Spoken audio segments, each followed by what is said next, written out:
মহালয়াতে আমরা দেখি দেবী দুর্গা যখন অসুর বধ করার জন্য প্রস্তুত হচ্ছিলেন, তখন সমস্ত দেবতাগণ তাকে অস্ত্র দিয়ে সাহায্য করছিলেন এবং সেই অস্ত্রগুলি একটি বিশেষ মানে রয়েছে। সেই গল্পই আজকে আপনাদেরকে শোনাবো। দেবীর একটি হাতে থাকে খড়গ, যা জ্ঞান এবং তীক্ষ্ণ বুদ্ধির প্রতীক। অপর হাতে থাকে বজ্র, যা দৃঢ়তার প্রতীক। একটি হাতে থাকে পদ্ম, যা দেবী ব্রহ্মার কাছ থেকে পেয়েছিলেন। এর মানে হলো আত্মার মুক্তি এবং আধ্যাত্মিক জাগরণ।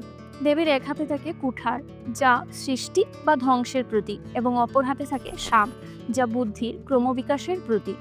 দেবীর একটি হাতে থাকে চক্র, যা ধর্ম প্রতিষ্ঠার প্রতীক। অপর হাতে থাকে শঙ্খ, যা নতুন কিছু সৃষ্টির প্রতীক। দেবীর একটি হাতে থাকে বল্লম, যা অশুভ শক্তির বিনাশের প্রতীক। অপর একটি হাতে থাকে তীরধনু, যা সমগ্র প্রতিকূলতাকে পেরিয়ে শুভ শক্তির ইঙ্গিত করে। এবং একটি হাতে থাকে ত্রিশূল, যা মহাদেবের কাছ থেকে পাওয়া, যেটি পবিত্রতা এবং আকাঙ্ক্ষার প্রতীক।